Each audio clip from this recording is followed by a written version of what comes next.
우리 옆에 사람에게 한번 인사합시다. 사랑합니다. 축복합니다. 네, 감사합니다. 우리 지난주 암송구절, 이번 주 암송구절 같이 좀 할까요? 예, 암송구절 같이 한번 보겠습니다. 시작. 무릇 더러운 말은 너희 입 밖에도 내지 말고 오직 덕을 세우는데 소용되는 대로 선한 말을 하여 듣는 자에게 은혜를 끼치게 하라. 에베소서 4장 29절 말씀. 아멘. 우리 특별히 우리 모든 사람들이 매일매일 이 말씀을 또 생각하고 또 점검하면 좋겠습니다. 말은 막 그냥 나오니까요. 그래서 우리 말씀을 통해서 우리 자신도 돌아보고 은혜 끼치는 말, 축복의 말 하기를 바랍니다. 이번 주 말씀 같이 보겠습니다. 이번 주 말씀입니다. 시작. 너희가 성경에서 영생을 얻는 줄 생각하고 성령을 연구하거니와 이 성경이 곧 내게 대하여 증언하는 것이니라. 그러나 너희가 영생을 얻기 위하여 내게 오기를 원하지 아니하는도다. 요한복음 5장 39절 40절 말씀. 이번 한 주 또 묵상하고 이렇게 살아가면 좋겠습니다. 그래서 오늘 우리가 읽은 말씀을 가지고 한 아기 한 아들이라는 제목으로 이렇게 말씀을 좀 나누려고 하는데요. 이제 성탄절이 이번 주 수요일이죠. 그래서 우리가 오늘 성탄 감사 주일로 이렇게 지킵니다. 그래서 예수님의 성탄을 앞두고 우리가 이렇게 예배를 하게 되는데요. 예수님께서 이 땅에 오신 이유와 목적은 우리를 구원하기 위해서 그런 거죠. 죄로 말미암아 죄값으로 고통받고 죄값으로 지옥 가는 우리를 불쌍히 여기셔서 구원하기 위해 이 땅에 오신 것을 말씀하고 있다라는 것입니다. 예수님의 그 탄생이, 그리고 예수님의 이 땅에 오심이 얼마나 소중하고 얼마나 가치가 있는지, 이 땅에 살아가는 모든 사람들은 예수님을 믿든지 믿지 않든지 날마다 예수님을 기준으로 해서 말하고 행동하는 걸 보게 됩니다. 그 기준이 뭐냐면 우리가서는 기원전 기원후이죠. 그래서 우리가 오늘이 2024년 12월 22일이다라고 얘기를 할 때 올해 2024년의 기준이 뭐냐? 그 기원 후가 되는 거거든요. 그 기준이 바로 예수 그리스도라는 거예요. 기원전은 BC, Before Christ, 그리스도 전이 되는 것이고 AD, 오늘 우리가 쓰는 AD는 바로 아노 도미니, 주가 오신 이후에, 그래서 예수님이 역사의 중심이 되고 또 기준이 되는 것을 말씀하고 있는 거죠. 예수님의 이전과 예수님의 이후의 삶이 우리 가운데 달라지는 것을 보게 됩니다. 그럼 이 땅에 많은 종교들이 있습니다. 그런데 많은 종교가 있는데 대부분의 종교는 사람이 신을 찾아가는 종교입니다. 사람이 필요를 위해서 신을 찾아가는 것이고, 근데 기독교는 하나님이 이 땅에 오셨다라는 거예요. 죄인인 우리를 위해 이 땅에 오셨다라는 것이죠. 그래서 기독교의 종교만 위로부터 내려온 종교, 다른 종교는 사람이 찾아가는 그런 종교. 그렇기 때문에 다른 종교는 뭔가 해서 구원받는다고 말하지만 기독교는 이 땅에 오신 하나님, 그 내려오신 하나님의 선물을 받아들이는 것, 믿음으로 구원받는 것을 말씀하고 있다라는 것입니다. 바로 하나님이 바로 이 땅 가운데 오셨다라는 것이 바로 성탄이고, 그 예수님을 통하여 바로 우리의 삶과 이 인간의 역사가 바뀐 것을 보게 되는 것입니다. 기독교는 인간이 뭘 노력하는 게 아니라 바로 이 땅에 오신 예수 그리스도를 내 마음에 모셔드리고 받아들일 때 우리 가운데 구원이 이루어지는 것이죠. 종교개혁자였던 마틴 루터 같은 경우는 이런 얘기를 했습니다. 예수 그리스도께서 인간의 몸을 입고 이 땅에 오신 크리스마스는 하나님의 사랑의 극치이다. 하나님의 사랑이 어떻게 나타나냐? 바로 예수님이 이 땅에 오심으로 나타났다. 최고의 사랑이 바로 예수님을 이 땅에 보내주신 것이다 라고 말한 것을 보게 되는 것입니다. 여러분, 하나님의 여러 가지 그런 은혜, 여러 가지 역사들 가운데 나타나는 여러 가지 이적이 있지만 가장 놀라운 게 바로 하나님이 사람이 되셨다라는 거예요. 하나님이 사람의 몸을 입고 이 땅에 오셨다는 그 성탄 자체가 너무나 놀랍고 너무나 감당하기 쉽지 않은 그런 내용이죠. 한 아기로, 한 아들로 이 땅 가운데 오셔서 우리를 구원해 주셨다는 것이 바로 기독교의 가르침이고 성경의 가르침인 것을 보게 되는 것입니다. 그러다 그러면 오늘 예수님의 성탄을 바라보면서 한 아기, 한 아들로 예수님이 왜 오셨는지, 예수님이 오셔서 어떤 일을 하셨는지 세 가지를 살펴보려고 합니다. 오늘 본문을 가지고 살펴보는데, 첫 번째로 예수님은 왜 이 땅 가운데 오셨고 성탄이 왜 기쁘냐? 왜 맨날 기쁘다고 지으셨네, 기쁘다고 지으셨네. 메리 크리스마스, 메리가 기쁨이라는 뜻이잖아요. 왜 자꾸 메리, 기쁘다, 기쁘다, 즐겁다라고 하냐? 첫 번째로 바로 예수님께서 우리에게 빛을 주기 위해서 이 가운데 오셨기 때문에 그런 거예요. 예수님은 어둠을 몰아내고 빛을 주기 위해서 이 땅에 오셨기 때문에 예수님의 탄생이 기쁨과 즐거움이 되는 것입니다. 여러분, 사람이 어둠 가운데 살아간다, 흑암 가운데 살아간다, 아주 고통스러운 것이거든요. 빛이 없으면 없으면 식물도 광합성을 못해서 시들시들해지는 것처럼 사람도 마찬가지인 것이죠. 어떤 과학자가 이런 연구를 했다고 하더라고요. 쥐를 대상으로 해가지고 빛이 안 들어오는 깜깜한 곳에 쥐를 가둔 거죠. 쥐가 얼마나 살았을까요? 얼마 살지 못하고 죽었다고 얘기해요. 그게 절망이거든요. 빛이 없는 거. 똑같은 환경인데 조그만 빛을 비춰줄 때 쥐는 훨씬 오래 산다고 얘기를 하는 거예요. 그만큼 빛이라는 것은 우리 삶에 얼마나 소중하고 얼마나 가치 있는지 모릅니다. 빛은 바로 희망을 말하는 거, 소망을 말하는 거거든요. 오늘 바로 예수님이 이 땅 가운데 오신 것은 우리 인간에게, 우리 인류에게 어떻게 보면 길이 없다고 얘기하는 흑암 가운데 살아가는 우리에게 바로 빛을 주기 위해서, 소망을 주기 위해서 이 땅에 오신 것을 보게 됩니다. 오늘 성경 이사야 9장 1절 2절 말씀 같이 한번 읽어보겠습니다. 시작. 전에 고통받던 자들에게는 흑암이 없으리로다. 옛적에는 여호와께서 스불론 땅과 납달리 땅이 멸시를 당하게 하셨더니 후에는 해변길과 요단 저쪽 이방의 갈릴리를 영화롭게 하셨느니라. 흑암에 행하던 백성이 큰 빛을 보고 사망의 그늘진 땅에 거주하던 자에게 빛이 비치도다. 오늘 이 말씀이 이사야 선지자가 기록한 이사야서입니다. 이사야 선지자는 예수님이 탄생하기 약 700년 전의 선지자거든요. 근데 선지서의 내 말씀은 미래에 이루어질 일인데 이루어진 것처럼 말씀하기도 하고, 이게 시제가 왔다 갔다 하는 것입니다. 그래서 지금 이사야 선지자가 무슨 말씀을 하고 있냐면, 당시의 이스라엘 상황이 아주 위태롭고 힘들고 소망이 없는 그런 상황이었거든요. 그러면서 그 상황을 표현하면서 오늘 여러분 읽은 말씀 보면, 고통받던 자들에게 흑암이 멸시를, 흑암에 행하던 백성이, 사망의 그늘진 땅에 거주하던 자들, 더 나아가서 4절에 보면 무겁게 맨 멍에와 어깨의 채찍과 압제자의 막대기, 어지러이 싸우는 군인들의 신, 피 묻은 겉옷, 소망이 별로 없는 그런 내용이거든요. 절망스럽고 희망이 보이지 않는 당시의 상황을 얘기를 하고 있습니다. 역사적으로 이스라엘은 주변의 그런 강대국들의 그런 침범을 많이 이렇게 받았는데요. 그래서 슬픔과 아픔이 많은 거예요. 왜냐하면 그들이 오게 되면 열심히 농사 지은 거 약탈해 가고, 또 사람도 노예로 끌어가기도 하고, 사람이 죽기도 하고, 그러니까 고통, 슬픔이 그 가운데 있게 되는 걸 보게 됩니다. 특별히 그 가운데서도 이 북쪽에 있었던 이 스불론과 납달리 땅이 더 큰 그런 어려움과 고통을 겪은 걸 보게 됩니다. 왜냐하면 바로 그것이 바로 국경의 어떤 근처에 있기 때문에 그런 것이거든요. 우리 지도를 한번 좀 살펴보도록 하겠는데요. 한번 보면 이렇게 되어 있습니다. 제일 첫 번째 보이는, 좌측에 보이는 지도가 바로 이스라엘의 12지파의 땅 분배 지도입니다. 가나안 땅에 들어가서 12지파가 땅을 분배했는데, 보면 스불론과 납달리가 위쪽에 되어져 있죠. 그러니까 위에서 침범해 오는 아수르라든지 그런 주변에 의해서 약탈되는 그런 대상이 되는 것입니다. 또 바로 옆에 있는 지도는 바로 예수님 당시의 지도를 얘기를 하는데요. 우리가 아는 것처럼 예루살렘과 유대와 사마리아와 땅 끝까지 하는 사마리아 위에 있는 갈릴리 지역이거든요. 예수님의 그 지역이요. 그러니까 지금 저기서 스불론과 납달리 지역이 갈릴리 지역에 이렇게 해당된다고 보면 되는 것이죠. 그래서 오늘 말씀에 이렇게 보면 이 누구를 예를 들었냐면 납달리와 스불론을 통하여 이들이 흑암 가운데 있다고 말씀하고 있는 거예요.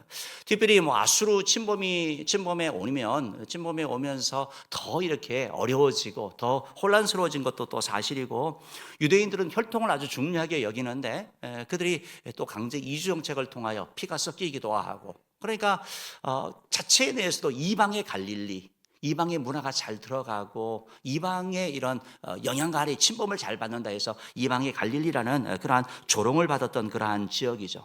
그 땅에 사는 사람들은 다 한이 있고 억울함도 있고 고통이 있는 것을 말씀하고 있는 것입니다.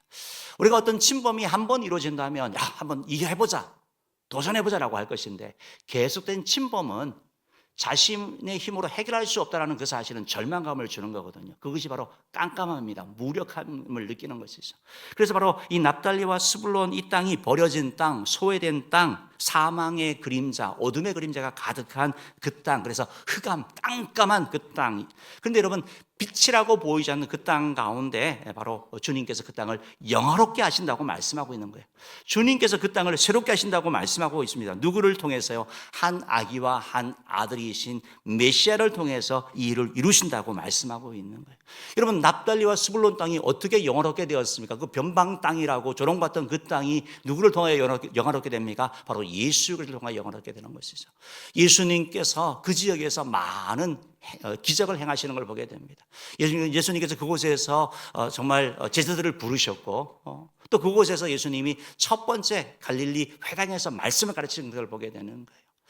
예수님께서는 이 땅 가운데 빛으로 오셔서 마태복음 4장에 보면 갈릴리 지역을 다니면서 그 당시에 귀신 들리고 중풍병 걸리고 온갖 병 걸려서 죽을 날만 기다리는, 당시의 의학으로는 불치병, 빛이 없는 거죠. 깜깜함이죠. 근데 주님께서 그들을 고쳐주시는 거죠. 치료해 주심으로 말미암아 빛을 비춰주시는 거. 그리하여 그 지역 가운데 소망이 일어나게 되는 거. 바로 그 일이 바로 한 아기와 한 아들 대신 예수 그리스도를 통하여 이 일이 이루어진 것을 말씀하고 있는 것이죠. 자, 여러분, 예수님은 이 땅에 오셔서 이렇게 말씀하셨습니다. 우리 요한복음 1장 1절 4절 말씀 한번 읽어볼게요. 시작. 태초에 말씀이 계시니라. 이 말씀이 하나님과 함께 계셨으니 이 말씀은 곧 하나님이시니라. 그 안에 생명이 있었으니 이 생명은 사람들의 빛이라. 예수님이 빛인 걸 말씀하고 있는 거죠. 태초에 말씀으로 계시는 그분이 세상 가운데 빛으로 오시는 거예요. 어둠을 밝히는 존재로 오시는 거죠. 우리의 힘, 우리의 능력으로는 계속 안 돼서 안 돼. 깜깜해. 뭔가 가능성이 없어. 근데 주님께서 빛을 비춰주시는 거예요. 소망을 비춰주시는 것을 말씀하고 있다라는 것입니다. 그렇기 때문에 죄로 또 사망의 그늘에 앉아있던 인생에게 빛 대신 주님이 임할 때는 절망이 떠나가게 되는 일이 일어나게 되는 거죠. 사랑하는 여러분, 왜 하나님께서는 멸시받던 스불론 땅과 납달리 땅, 갈릴리 사람들을 영화롭게 하셨을까요? 그냥 예루살렘이라든지 전통적으로 잘 아는 좀 도시적인 이런 곳을 하면 좋겠는데 왜 주님께서는 그 갈릴리 땅, 납달리와 스불론 땅을 영화롭게 하셨을까요? 그것은 이 땅에 수많은 실패자들, 패배자들, 흑암 가운데 살아가는 자들에게 소망을 주시는 거예요. 갈릴리의 납달리와 스불론 땅이 영화롭게 된다면 우리의 인생도 빛 대신 주님을 통하여는 빛된 인생이 되는 것을 말씀하고 있다는 것입니다. 사랑하는 여러분, 빛된 주님께서 여러분 한 사람 한 사람한테 찾아감으로 말미암아 살아나는 역사, 회복되는 역사, 여러분 인생에, 여러분 가정에 어둠이 물러가고 빛이 비치는 소망이 가득한 인생 되기를 주님으로 축복합니다. 두 번째로, 예수님의 탄생이 왜 이렇게 기쁘냐? 왜냐하면 예수님은 이 땅 가운데 승리를 주기 위해서 오셨기 때문에 그런 거죠. 예수님은 능력 있는 자가 아니라 힘이 없는 자에게 승리를 주기 위해서 오셨어요. 연약한 자들. 다 승리하기를 원하죠. 이기기를 원합니다. 누가 지고 싶은 사람이 누가 있겠습니까? 그러나 계속된 패배는 우리 가운데 패배감을 주고 마치 도전도 못하고 그냥 받아들이게 하는, 어떻게 보면 운명론자, 숙명론자처럼 어차피 나는 가난하게 태어났으니까, 어차피 나는 안 되니까 자포자기하는 자들에게 주님께서는 승리를 주기 원하신다라는 것을 보게 되는 것이죠. 예수님께서는 승리를 주시로 말미암아 기쁨을 주시고 즐거움을 주시는 것을 보게 됩니다. 우리 9장 3절 말씀 같이 한번 읽어봅시다. 시작. 주께서 이 나라를 창성하게 하시며 그 즐거움을 더하게 하셨으므로 추수하는 즐거움과 탈취물을 나눌 때의 즐거움 같이 그들이 주 앞에서 즐거워하오니. 여러분 9장 3절에 즐거움이라는 단어가 몇 번 나오나요? 한번 세어보세요. 몇 번 나와요? 4번 나와요. 지금 말씀드렸듯이 납달리와 스불론 땅은 즐거움이 있는 땅이 아니에요. 가족이 죽었어요. 기껏 노력한 거 다 뺏어갔어요. 포로로 끌려갔어요. 아파요. 그런 한숨이 나오고 원망이 나오고 슬픔이 있는 곳이에요. 그런데 그 땅 가운데 주께서 즐거움을 더하여 주신다고 말씀하고 있는 거예요. 그 아무것도 아니라고 사람들은 변방에 그 이방의 갈릴리라고 얘기하고 우습게 여기고 조롱했던 그 땅이, 그 존재가 주께서 창성하게 한다, 숫자가 많아지게 하고 강성하게 하시고 즐거움을 더하게 주셔가지고 이제는 추수하고 나서 내가 거두는 거예요. 다 뺏겼는데, 여러분 땀 흘려 수고하고 애쓰는데 거두지 못하는 인생이 아니라 거두는 인생이 되는 걸 말하는 거죠. 탈취물을 나눈다는 것이 무슨 말이면 전쟁을 하게 되면 승리를 하게 되면 전리품을 나누잖아요. 지금까지 계속 졌어요. 근데 이제 승리하게 되는 거예요. 탈취물을 나누는 그런 즐거움, 그런 주님을 이런 것처럼 주 앞에서 즐거워하게 되는, 기뻐하는, 승리로 말미암아 기뻐하게 되는 이런 일들이 일어난다라는 겁니다. 이걸 누굴 통해서요? 한 아기, 한 아들을 통하여 이 일을 이루신다라는 거예요. 왜? 그들 힘으로 안 되는 거거든요. 4절 말씀 한번 읽어볼게요. 시작. 이는 그들이 무겁게 맨 멍에와 그들의 어깨의 채찍과 그 압제자의 막대기를 주께서 꺾으시되 미디안의 날과 같이 하셨음이니이다. 그들 삶에 있는 멍에와 채찍과 막대기가 있는데 그들의 힘으로 해결하지 못하는 거예요. 이것이 고통을 주고 이것이 슬픔을 주고 이것이 절망을 주는 거예요. 그런데 누가 꺾으신다고요? 주께서 꺾어주신다고 말씀하는 거예요. 주님께서 우리 인생의 무거운 짐을 대신 져주신다고 말씀하고 있는 거죠. 주님께서 수고하고 무거운 짐진 자들아 다 내게로 오라, 내가 너희를 쉬하겠다고 말씀하셨잖아요. 이 무거운 멍에, 무거운 짐, 내가 잘하고 싶어서 주는 것도 있고 남들이 사회가 나에게 준 멍에 너무 버거운 거죠. 근데 주님께서 그 멍에를 가볍게 해주시는 걸 말씀하고 있는 거죠. 그것을 꺾어버린다고 말씀하고 있는 거죠. 채찍이 우리 가운데 있죠. 특별히 마귀가 우리를 채찍질하는 거죠. 어떻게 채찍하느냐면 주로부터 자꾸 멀어지게 하는 거예요. 우리는 완벽한 존재가 아니기 때문에 넘어지고 실수하고 잘못해요. 죄를 지어요. 그럼 마귀는 얘기하는 거죠. 야, 집사가 돼가지고 네가 교회를 얼마나 다녔는데 아직도 그 모양이냐? 너는 가능성이 없는 것 같아. 네가 무슨 봉사를 해? 네 주제를 알아야지. 누가 준다고요? 마귀가 주는 거예요. 마귀가 채찍질 하는 거예요. 채찍질. 주님과 자꾸 멀어지게 하는 거예요. 하나님은 우리를 연약하기 때문에, 부족하기 때문에 자꾸 십자가 앞에 가게 하고 주의 은혜 가운데 가게 하는데 마귀는 계속 우리를 채찍질하게 하는 거죠. 주님이 꺾으십니다. 뭐라고 말씀합니까? 다 내게로라고 말씀하는 거죠. 내가 너를 사랑한다고 말씀하는 거죠. 내가 너를 버리지 않는다고 말씀하고는 거죠. 내가 너를 떠나지 않는다고 말씀하시면서 우리를 품어주시는 것을 말씀하고 있는 거죠. 특별히 뒷부분에 보면 미디안의 날과 같이 한다고 말씀하고 있어요. 여러분, 이 말이 무슨 말이냐면 그 사사기에 보면 우리 기도원 300용사 아시죠? 우리 할렐루야 찬양에 대해서 기도원의 300용사 찬양을 한 번씩 할 때 되게 은혜로운데요. 힘차고 좋은데요. 그게 배경되는 거예요. 미디안의 날이 무슨 말이냐면 미디안 사람이 계속 침범해가지고 다 뺏어가고 괴롭혀요. 자기 힘으로 안 되는 거예요. 그때 하나님께서 기도원이라는 사람을 세우셔요. 그리고 그를 통해서 이스라엘 군대를 모으게 하는 거예요. 많은 사람이 모였습니다. 주님께서 다 보내고 300명만 남게 하셔요. 그리고 미디안의 13만 5천과 싸우게 하셔요. 뭐라고 외칩니까? 기도원과 여호와와 기도원의 가리어라고 외치는 거죠. 한순간에 이겨버리는 거예요. 누가 이기게 하는 거예요? 하나님이 이기게 하시는 거예요. 하나님이 물리치시는 걸 말하는 거예요. 미디안의 날처럼 한순간에 이루어지는 걸 말하는 것이죠. 사랑하는 성도 여러분, 우리가 예수 그리스도를 구주로 영접하고 하나님의 자녀가 되는 일이 오랜 시간이 걸립니까? 아니면 한순간에 이루어지는 것입니까? 여러분, 교회를 10년 다니면 천국이 보장됩니까? 아니면 내가 예수 그리스도를 구주로 영접하면 천국이 보장되는 겁니까? 믿으면 되는 거죠. 그건 한순간에 이루어지는 것이죠. 미디안의 날처럼 이루어지는 걸 말하는 거예요. 뭘 덕을 쌓고 행한 게 아니라 오직 예수 그리스도 하나님의 그 은혜의 복음을 내가 받아들일 때 그 일이 이루어지는 거예요. 한순간에 이루어지는 거예요. 마귀의 권세가 한순간에 파여지는 것을 말씀하고 있는 거죠. 우리가 구원은 한순간에 이루어지지만 그 다음에 이제 하나님이 자녀답게 살아가는 그 삶은 오랜 투쟁이 되는 것이고 오랜 그런 우리 자신과의 싸움이 되는 것이지만 하나님의 자녀의 신분은 바뀌지 않는 거죠. 자녀는 한순간에 이루어지는 것이고 자녀다움이 계속된 우리 삶의 그런 여정이라는 것을 보게 되는 것입니다. 여러분, 5절 말씀도 이렇게 보면 어지러이 싸우는 군인들의 신과 피 묻은 겉옷이 불에 섭같이 살라지는, 한순간에 다 살라져서 평화가 임하는 걸 말하는 거예요. 누가 통치할 때요? 한 아기 한 아들 대신 예수님께서 오실 때, 예수님의 능력을 드리블 때 이 일이 이루어지는 것을 말씀하고 있다라는 것입니다.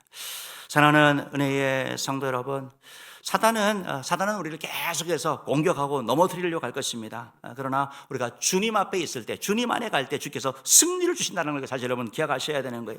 예수님의 승리가 바로 나의 승리가 되는 거예요. 로마서 8장 1절 2절 말씀 읽어봅시다. 시작.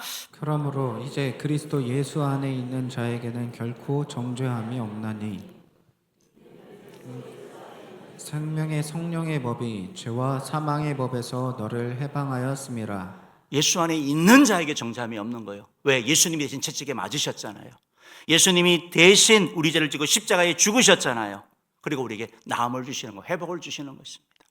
사랑하는 은혜의 성도 여러분, 은혜의 성도 여러분, 주님 앞에 나갈 때, 주님의 능력을 덧입을 때, 승리케 하신 주님과 함께 할 때 우리는 추수하는 즐거움, 탈출을 나누는 그런 즐거움과 기쁨이 회복되어지는 거예요. 내 인생에 낙이라고는 없었는데 슬픔 가운데 있었고 근데 한숨만 나왔는데 예수 그를 통하여 기쁨과 감사가 회복되어지는 걸 말하는 거죠. 로마서 8장 37절 말씀 읽어보겠습니다. 시작. 그러나 이 모든 일에 우리를 사랑하시는 이로 말미암아 우리가 넉넉히 이기느니라. 아멘. 우리를 사랑하는 이로 말미암아 이기는 거예요. 이게 미디안의 날이에요.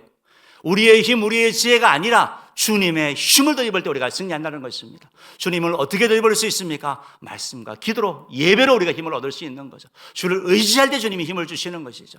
사랑하는 성도 여러분, 주님을 덧입어서 승리하기를 바랍니다. 어떤 사람은 그래요. 우리 학생들도 그러고 기도 제목이 되는 친구들도 있어요.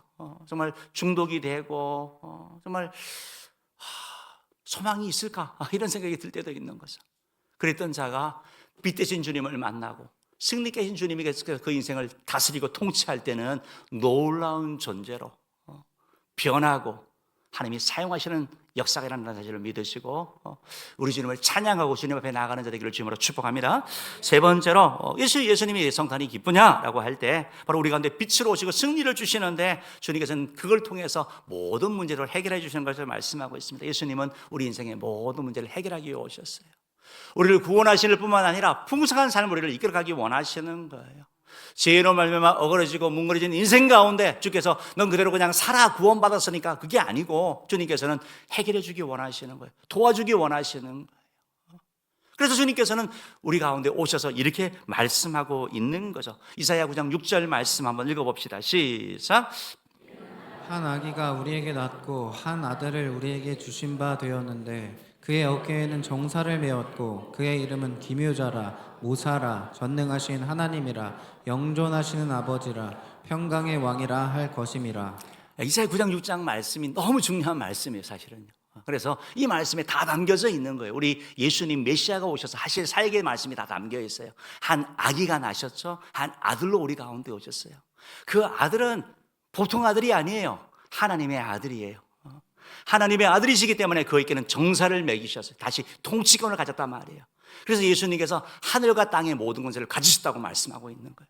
보이는 것과 보이지 않는 권세를 가지셨기 때문에 모든 것을 주님의 말씀 앞에, 통치 앞에 다스림을 받는 걸 말하는 거죠. 그 한 아들 대신 예수님께서 이 땅에 오셔서 그의 이름, 그 이름은 그 사람의 정체성을 드러내고 하는 일을 나타내는 거거든요. 그분은 어떤 분이에요? 그분은 바로 기묘자라고 말하고 있는 거예요. 기묘자. 예수님은 기묘자가 되시는 거예요. 기묘자라는 말을 우리가 잘 사용하지 않는 그런 말이에요. 그런데 영어로 하면 wonderful, wonderful. 놀라운 그런 분.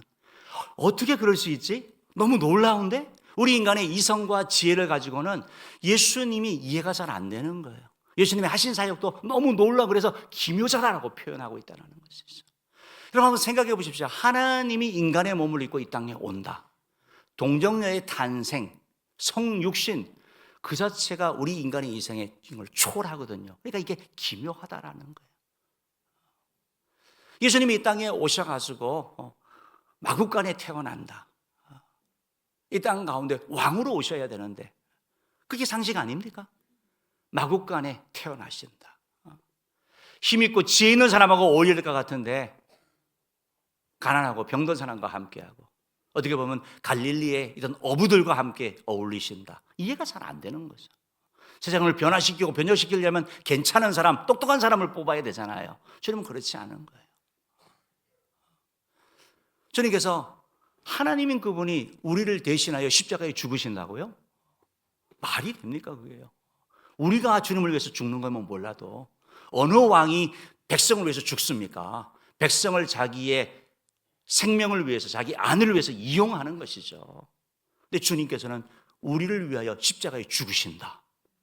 이해가 안 되는 게 기묘하다는 게 기묘하다는 거. 십자가에 죽으시고 부활하시고 하늘로 승천하셔서 하나님 보좌 우편에서 우리를 위하여 기도하신다. 이게 얼마나 여러분 감동스럽고 얼마나 놀라울 수밖에 없는 거. 그래서 주님 앞에 주님의 그 놀라움을 보게 되는 것이고, 그 놀라운 주님 앞에 나가면 우리 인생이 놀라운 인생이 되는 거예요. 원래 아무것도 아닌 인생이었는데 놀라신 주님을 통하여 놀라운 인생으로 바뀌는 그런 역사가 일어나게 되는 거예요. 그분은 기묘자일 뿐만 아니라 모사라고 말씀되어지는데요, 모사는 영어로는 카운셀러, 상담자예요.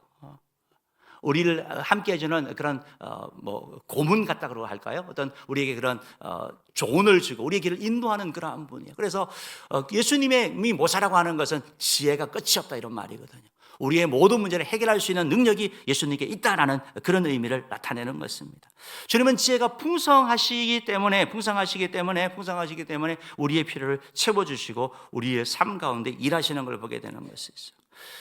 로마서 11장 33절 34절 말씀 보면 이런 말씀이 있거든요. 한번 읽어봅시다. 시작. 깊도다 하나님의 지혜와 지식의 풍성함이요 그의 판단은 헤아리지 못할 것이며 그의 길은 찾지 못할 것이로다. 누가 주의 마음을 알았느냐? 누가 그의 모사가 되었느냐? 하나님의 지혜와 지식의 무궁함이요. 옛날에는 무궁함이 지금 풍성함이어야 되는데요. 너무 깊고 너무 놀라운 거예요. 여러분, 구약 성경을 이렇게 읽으면서 하나님께서 메시아를 보내준다고 했는데 여인의 후손으로 보내주신대요. 여인의 후손이라는 말은 남자의 후손과 다른 의미를 가지는 거거든요. 어떻게 여자가 혼자 후손을 놓을 수가 있습니까? 그러면서 또 다윗의 자손으로 보낸대요. 메시아가. 이걸 어떻게 풀어나가냐고요. 이게 말이 안 되거든요, 논리적으로요. 그런데 주님께서 어떻게 하시냐면 마리아와 요셉이 정혼을 함으로 말미암아 법적으로 부부가 되고, 그래야 마리아의 출생이 다윗의 자손이 되어버리는 거예요. 성령의 잉태로 말미암아 바로 여인의 후손으로 이 땅 가운데 태어나시게 하는 거. 저는 이것이 너무 그냥 기묘하다라고 표현하는 그런 저에게는 그런 깨달음이 되게 왔었거든요. 이거 어떻게 이걸 해결하지? 주님의 그 지혜가 너무 무궁하다고 표현할 수밖에 없는 것이죠. 여러분, 니고데모라는 당시에 빼어난 지성인이 예수님을 찾아왔습니다. 예수님을 볼 때 사람들은 그 사람 많이 공부했고 좋은 가문에 있었고 많은 지식을 가지고 많은 재산을 가진 사람이야 라고 하는 예수님은 그를 보고 네가 거듭나야 되겠다라고 말씀하는 거예요. 그 사람의 본질을 뚫어보시는 걸 말하는 것이죠. 이게 바로 모사이신 예수님을 말하고 있다는 것입니다. 예수님은 저와 여러분의 인생의 모든 문제들, 우리 힘으로 해결하지 못하는 그런 문제를 해결할 수 있는 참된 지혜자라는 것입니다. 우리 힘으로 해결하지 못하는 것 주님 앞에 가져갈 때 주님께서 보여주시고 밝혀주시고 이끌어 가신다라는 거예요.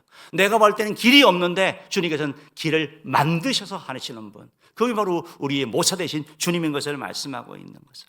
야고보서 1장 5절은 그 모사가 뛰어나신 주님께서 우리에게 또 이렇게 말씀하고 있습니다. 읽어봅시다. 시작. 너희 중에 누구든지 지혜가 부족하거든 모든 사람에게 후히 주시고 꾸짖지 아니하시는 하나님께 구하라. 그리하면 주시리라. 사랑하는 성도분, 지혜가 필요하시죠? 모사의 뛰어나신 주님 앞에 갈 때 주님께서 지혜 주시는 줄을 믿습니다. 지혜를 달라고 정말 기도해야 되는 거예요. 요즘은 지식은 너무 풍부해요. 지식이 얼마나 많은지 몰라요. 근데 참된 지식을 분별할 수 있는 지혜가 필요한 거예요. 사랑하는 성도 여러분, 주님 앞에 기도할 때 주님께서, 우리의 모사 되신 주님께서 우리에게 참된 지혜를 주시고 우리 인생을 이끌어 가실 줄 믿습니다. 그런 얘기를 주님으로 축복합니다. 두 번째로 예수님께서는 바로 전능하신 하나님으로 이 땅 가운데 일하시는 거예요. 바로 우리의 문제를 해결하기 위해서 전능하신 분이니까 다 해결되는 거 아니겠습니까? 전능이라는 것은 사람에게 붙일 수 없잖아요. 힘이 세다, 괜찮다라고 표현하셨지만 전능하다고 누가 표현할 수 있겠습니까? 바로 예수님은 전능하신 하나님이 되셔서 오병이어 기적을 행하시고 물을 걷기도 하시고 풍랑을 잔뜩 하시고 모든 일이 가능하신 분. 그러니까 주님께서는 우리의 문제를 해결할 수 있다는 걸 말씀하고 있는 거죠. 우리의 마음의 상처와 우리 가정의 문제와 우리의 사업의 문제, 우리 질병의 문제 주님께서 해결하실 것을 말씀하고 있는 것이죠. 또한 예수님께서는 영존하신 아버지가 되셔서 우리 인생의 문제를 해결하시는 거예요. 영존하시는 아버지. 이 말은 두 가지 의미가 있어요. 영존하다라는 것은 계속 계시다라는 말이에요. 그래서 히브리서 13장 8절 말씀 보면 예수께서는 어제나 오늘이나 영원토록 동일하시다라는 거예요. 여러분, 예수님이 자꾸 바뀐다 생각해 보십시오. 우리가 어떻게 믿겠어요? 왜 영존하는 아버지라는 단어가 중요하면 우리 육신의 아버지들 열심히 우리를 부양해 주시잖아요. 그런데 힘이 계속 있는 건 아니에요. 때가 지나면 아버지인데 우리가 섬겨야 돼요. 그리고 우리 곁에 계속 계시지 않아요. 근데 주님은 그런 분이 아니고 우리의 영원한 아버지 되심을 말씀하고 있는 거예요. 특별히 아버지라는 단어가 너무 중요한 단어인데요. 왜 아버지라고 표현할까요? 아버지는 책임감이 있잖아요. 생명의 근원이잖아요. 우리의 생명의 근원이 바로 예수님을 통하여 주어지는 것이고, 아버지를 통하여 지켜지고 또 공급되어지는 것처럼 주님께서 내가 아버지로서 네 삶 가운데 간섭하겠다고 말씀하시는 것이죠. 그래서 주님께서는 우리의 삶의 문제를 해결해 주시는데, 자녀 입장에서는 당장 이것이 되면 좋겠는데 아버지 입장에서는 어때요? 좀 기다려야 돼. 그거는 너를 봤을 때 조금 더 인내해야 돼. 이거로 인해 가지고 너의 그 문제 해결해야 돼. 아버지의 사랑으로, 영전하신 아버지로 우리 삶의 문제를 해결해 주시는 분이 바로 주님인 걸 믿으시길 바랍니다. 또한 주님은 평강의 왕이라고 말씀하고 있는데, 바로 평강의 왕이셔서 주님께서는 우리에게 마음의 평강을 주시는 것이죠. 여러분, 오늘날 많은 사람의 문제는 불안이에요. 두려움이에요. 도대체 요즘 100세까지 산다 그러고 재수 없으면 120세까지 산다고 하는데 도대체 어떻게 준비해야 되는 거야? 얼마를 준비해야 되는 거야? 막막하잖아요. 무슨 수로 돈을 그렇게 마련하냐고요. 불안하죠. 자녀를 봐도 소망이 없고 뭐가 되지 않으니까 불안한 우리들에게 주님이 말씀하는 거죠. 평강을 주시는 걸 말하는 거죠. 사람들이 불면증에 또 우울증에 공황장애에 계속 약을 먹고 하는 것이 불안해서 그러는 거거든요. 근데 여러분, 예수님께서 여러분 삶 가운데 평강 주시기를 원합니다. 요한복음 14장 27절 이렇게 말씀하고 있습니다. 읽어봅시다. 시작. 평안을 너희에게 끼치노니 곧 나의 평안을 너희에게 주노라. 내가 너희에게 주는 것은 세상이 주는 것과 같이 아니하니라. 너희는 마음에 근심하지도 말고 두려워하지도 말라. 예수님은 하늘의 평안을 가지고 있죠. 평안을 주신대요. 평안은 돈으로 생기는 게 아니고 권력으로 생기는 것도 아니고 주님이 주실 때 우리 마음 가운데 평화가 임하는 거예요. 그래서 이 평화가 우리 가운데 임할 때 여러분 마음에 불안하고 두렵고 하는 그 10년 가운데 주의 평화가 임할 때 그 인생이 복된 인생 되는 거 아니겠습니까?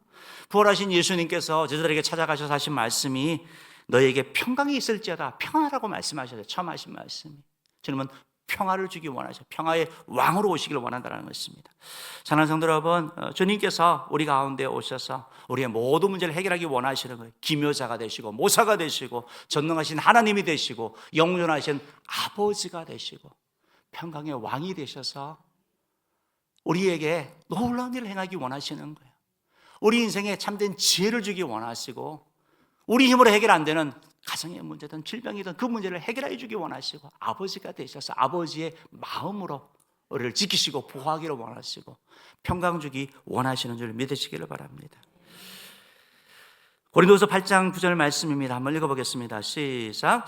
우리 주 예수 그리스도의 은혜를 너희가 알거니와 부요하신 이로써 너희를 위하여 가난하게 되심은 그의 가난함으로 말미암아 너희를 부요하게 하려 하심이라. 저는 이게 주님의 마음이에요. 주님의 마음입니다. 주님께서 우리에게 은혜 주기 원하시는 거예요. 우리를 막 괴롭히고 막 우리를 힘들게 하는 게 아니고 복된 길, 축복의 길 가라고 주님께서 이 땅에 오셨고 또 그늘 누리라고 말씀하고 있습니다. 오늘 말씀처럼 한 아들로 오셔서 이런 사역을 하셨는데 그러면 예수님께서 왜 아기로 오셨을까요? 오늘 이사야 9장 6절 말씀하면 한 아들 표현되어 있잖아요. 왜 아기로 오셨을까요? 여러분 한번 생각해 보셨어요? 아기는 어떤 존재예요? 제가 우리 아이들 출산하고 나서 여기 앞에 이렇게 해주면 성도님들의 얼굴이 막 다 밝아져요. 성령이 충만해져요. 평상시 얼굴하고 달라요. 더 막 충만해져요. 아이를 보는 게 기쁨을 주는 거거든요. 아이의 출생이 그런 거예요. 예수님의 탄생의 만약에 여러분 막 천사장의 모습으로 왔으면 얼마나 무섭겠어요. 그렇죠? 두렵잖아요. 아기의 모습으로 오시는 거예요. 누구든지 주님 앞에 나올 수 있는 거예요. 스불론과 납달리 땅 사람들도 나올 수 있는 거예요. 예수님이 탄생했을 때 목자들이 나와서 예수님 앞에 갔잖아요. 축하해 줬잖아요. 이런 목자라 그러면 낭만적이지만 이스라엘 가서 이렇게 한번 좀 보니까요. 목욕을 거의 못 씻습니다. 네, 물이 없으니까요. 그래서 사는 거예요. 그러니까 냄새가 좀 많이 나고 그래요. 세수도 안 하고 거의 지저분합니다. 저도 전에 사진 하나 찍었잖아요. 그런 거예요, 그런 거. 그런 사람도 갈 수 있는 게 바로 예수님이에요. 아기 예수님이에요. 만약에 멋있는 연예인으로 예수님이 오셨다면 누가 가게 못 가는 거예요. 아기로 오신 거예요. 아기로 오신 거예요.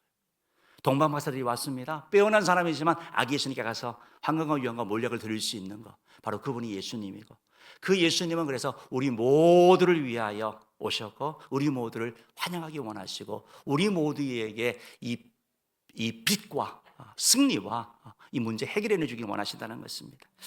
PPT 한번 좀 보고 설교를 정리하겠는데요. 이번 예를 좀 드려볼게요. 이분의 삶은 흑암 가운데 사는 삶이었어요. 스불론과 납달리 땅처럼 어두움 가운데 절망 가운데 사람이었어요. 뭐냐면 무당이에요. 무당인데 그 무당도 모태 신앙이 아니라 모태 무당이래요. 그 집안이 무당 집안이에요. 무당 집안. 무당 집안에 태어났는데 어느 시점이 됐을 때 몸이 아팠대요. 병원을 갔는데 링기를 꽂는데 바늘이 안 들어간대요. 바늘이 들어갔다 나와버린대요. 신내림을 받아야 되는 거예요. 이런 과정을 거치면서 21살 때 신내림을 받는 거예요. 이 사람은 진짜 무당이에요. 가짜 무당이 아니라 신내림을 받은 무당이에요. 그리고 20몇 년을 어쨌든 뭐 그렇게 하셨는데 하시면서 이분이 이렇게 하다가 어느 날 이렇게 26년 동안 무당을 한 거예요. 근데 무당을 했는데 좀 센 신을 받았대요. 장군 신을 받아가지고 잘했대요. 그래서 산도 사고 또 뭘 했다 그러던데 뭐 이런 저런 거 많이 샀나 봐요. 그래서 그러면 기도를 엄청 많이 해야 된대요. 기도를 막 이렇게 하는 가운데 어느 날 십자가가 보인 거예요. 십자가가. 근데 평상시에도 십자가를 봤대요. 언제 십자가 봤냐 했더니 자기에게 전보러 오는 사람들, 시내리에서 보면 한 20% 정도가 자기 고객 가운데 20%가 교회 다니는 사람이래요. 십자가가 보인대요. 십자가를 보면서 그거 뭐 그냥 두렵지 않았는데 기도하는 가운데 십자가가 보이는데 이게 빛으로 들어온 거 혹시 내가 잘못 본 거 아니야? 십자가가 살아서 움직이는 거예요. 본인 가운데. 신기한 경험을 하는 거잖아요. 그러면서 회개하기를 시작하는 거예요. 회개하고 통곡하기 시작을 하는데 막 펑펑 울었대요. 그러다가 갑자기 눈물이 탁 끊어지고 그러니까 자연에 있던 모든 것들이 다르게 보이더래요. 지금까지 나무나 모든 것들이 나를 위해서 만든 것처럼 너무 아름답고 너무 귀하더래요. 그리고 나서 내려와가지고 이 무당들은 신주단지를 목숨처럼 귀하게 여긴대요. 뭘 해야 되겠다 할까? 자기 신주단지를 그냥 던져서 깨어버렸대요. 내가 만난 그 십자가의 신을 위해서 내가 뭔가를 해야 되겠다 생각을 하고. 그리고 와서 이제 내려오니까 11월 달쯤 되었대요. 11월 달쯤 되는데 11월 달은 무당들에게 대목이랍니다. 왜 이때는 이제 입시가 있어가지고 예약이 막 착 돼 있었대요. 그러니까 돈은 엄청 벌었대요. 왜냐면 구슬하고 이러니까. 그런데 버는 것만큼 그렇게 다 나갔대요. 쉽게 버는데 쉽게 나가는 게 무당 삶이래요. 그래서 이제 유혹을 받으면서 어떻게 할까 생각을 하다가 그래도 안 해야 되겠다 생각을 해가지고 하지 않았대요. 하지 않고 이렇게 뭐 좀 이렇게 있으면서 자기 제자들이 있는데 제자들이 그거 안 하고 하니까 그냥 집에 가라 그래서 집에 갔다가 TV를 틀었는데 하필이면 CTS 방송을 본 거예요. 그게 예수 영접하는 콜링갓이라는 프로가 있었거든요. 옛날에요. 복음 전하고 예수 믿기 원하는 사람 전화하라는 그런 전화를 한 거예요. 이 여자가 전화를 한 거예요. 그리고 저 무당인데요. 그러니까 방송국에서 뭐 알아듣지를 못해서 무당이라고요? 그리고 다시 연결해가지고 내가 무당인데 하나님이 살아계신 내가 믿고 자기가 경험한 걸 얘기를 한 거예요. 그리고 그 자리에 생방송에서 예수를 영접하게 된 거예요. 그러고 나서 이제 여전히 영적인 그런 문제들이 많았더라고요. 그 위에 많은 어려움이 있지만 이분이 다음 책을 냈어요. 최근에 이제 이런 책을 냈는데요. 다시 한번 다음 PPT 한번 좀 보십시오. 나는 진짜 신을 만났다라는 거예요. 전에는 가짜 신이었고 진짜 신을 만남으로 말미암아 여전히 아프고 고통스럽고 힘든 일이 많지만 말씀 붙잡고 이겨낸다라는 거예요. 하나님께서 두려워하지 말라, 놀라지 말라는 내 하나님이 됨이라 이 말씀을 주셨대요. 그래서 이 말씀 붙잡고 믿음의 길 가고 지금은 집사가 되었다고 합니다. 여러분 인생이 완전히 바뀌는 거 아니에요? 빛 대신 주님을 만나게 되고 승리 대신 주님을 만나게 될 때 그 인생이 변하게 되는 줄 믿습니다. 우리의 문제를 주님 앞에 가져가고 그 주님 앞에 의지할 때 주님께서 우리 삶 가운데 놀라운 일을 행하실 줄 믿습니다. 저희 여러분이 바로 이 예수님의 이 성탄을 기뻐하면서 우리 힘이 아닌, 우리 능력이 아닌 다시 주님 앞에 나아가 주님의 도움을 입는 우리 모두 되기를 주님으로 축복합니다. 기도하겠습니다.